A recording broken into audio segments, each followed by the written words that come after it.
sebuah desa di wilayah Sumatera Utara hiduplah seorang pemuda yatim piatu yang bernama Toba. Ia hidup sebatang kara tanpa sanak keluarga. Ia pun sering merasa kesepian. Sehari-hari Toba mencari nafkah dan dengan bercocok tanam. Namun sayangnya tanah di desanya gersang dan kurang subur. Hasil bercocok tanam tidak cukup untuk memenuhi kebutuhannya sehari-hari. Oleh karena itu, Toba sering pergi ke sungai untuk mencari ikan. Menunggu upahnya dimakan ikan. Sembari mengelap hasil panenku, semakin hari semakin dikit. Menunggu upahnya dimakan ikan, sembari mengelap keringatnya yang menetes di dahinya. Sebenarnya aku tidak beruntung hari ini. Tiba-tiba Toba merasakan kayaknya diraih oleh sesuatu. Seekor ikan yang amat besar menekan umpatnya. Toba sekarang bersemangat dan segera menarik kakinya ular kuat. Toba akhirnya berhasil menangkap ikan tersebut. Akhirnya dapat ikan. Hai pria yang baik, kasihanilah aku dan jangan makan aku. Ikan yang ditangkap Toba berubah wujud menjadi seorang gadis yang cantik. Toba pun kaget melihat hal berikut. Aku, wahai pemuda yang baik, kau tidak sedang bermimpi. Aku adalah sama sepertimu. Kau yang telah menyelamatkan aku. Aku harus membalas budi apa ke kamu? Aku sudah lama hidup sebatang kara. Maukah kau menjadi pendampingku? Tapi aku punya satu syarat. Apa syaratnya? Jangan katakan kepada siapapun asal usulku. Tak boleh ada yang tahu bahwa aku sebelumnya adalah seekor ikan. Baik, aku tidak akan mengatakannya kepada siapapun. Jangan khawatir, aku akan menepati janji itu. Berdua hidup bahagia dan serba berkecukupan. Para penduduk desa terheran-heran dari mana Toba menemukan istri yang cantik itu. Namun karena sudah berjanji, Toba tidak pernah memberitahu siapapun mengenai asal-usul istrinya. Toba dan istrinya dikaruniai seorang anak yang mereka namai Samosir. Mereka sangat menyayangi Samosir. Sayangnya Samosir sangat dibangga oleh kedua orang tuanya. Ia pun tumbuh menjadi anak yang manja dan Pengelang begitu palanya. kepada orang tuanya.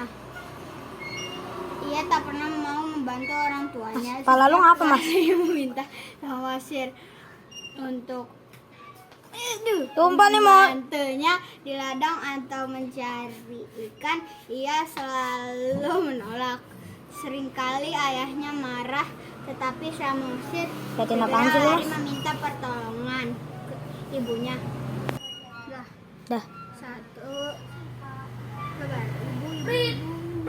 Ayo, 1, 2, 3. Di samping malas bekerja, Samosir juga sangat rakus. Ia selalu menghabiskan seluruur lauk serang diri. Hal ini menyebabkan makanan yang disiapkan oleh ibunya tidak pernah cukup untuk dimakan seluruh anggota keluarga. Suatu hari, Toba meminta Samosir untuk membantunya di ladang. Namun Samosir tak kunjung datang dengan rasa kesal. Toba lalu pulang ke rumah. Dalam perjalanan pulang, ia merasa sangat lapar. Ia membayangkan makanan enak yang sudah disiapkan istrinya di rumah. Sesampai di rumah, Toba melihat tidak ada makanan yang tersisa di meja makanan. Melihat hal tersebut, Toba menjadi sangat marah. Ini yang kau lakukan sepanjang hari. Ayahmu bekerja keras, kau malah enakan bermain. Sedikit makanan pun tidak kau sisakan untuk ayah. Ampun ayah. Tadi aku salah lapar. Yang kau tahu hanyalah makan, dan makan. Benar-benar dasar kamu anak ikan. Ya. Berlari mencari ibunya dan memeluknya, meminta pertolongan. Mengapa kau menangis, Samosir? Ayah memarahiku karena aku telah memakan makanan di meja. Ya udah, sana minta maaf ke ayah lalu berjanji tidak akan mengulanginya lagi. Terus Ibu, apa benar aku ini anak ikan? Siapa yang mengatakan itu? Ayah tadi, mobilnya lagi marah. Cepat kemasi barangmu dan bilang ke ayah untuk cepat pergi dan pergi. Oke. Samosir mengikuti perintah ibunya. Ia masih tidak mengerti yang dikatakan oleh ibunya.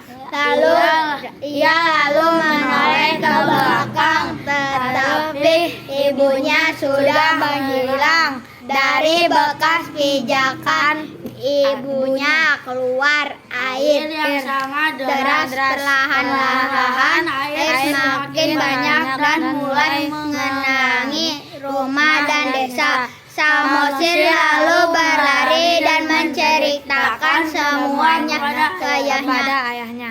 Ayahnya pun terkaget mendengar cerita Samosir. Ia sadar bahwa ia telah melanggar janji yang telah dibuatnya. Ia merasa sedih dan menyesal. Samosir dan ayahnya lalu mengungsi ke desa lain. Air tersebut semakin tinggi dan menutupi seluruh lembah. Air tersebut lalu membentuk danau yang sangat ini dikenal dengan danau Toba. Di tengah danau tersebut terdapat sebuah pulau kecil yang saat ini dinamakan Pulau Samosir. Sir Alex Ferguson. Halo, aku bernama Ismail, berperan sebagai Samosir. Halo, aku Aufar, aku berperan sebagai Toba. Halo, aku Amas berperan sebagai Prolog. Halo, aku Alana berperan sebagai Putri Ikan. Assalamualaikum warahmatullahi wabarakatuh. Waalaikumsalam. Sekian ceritanya.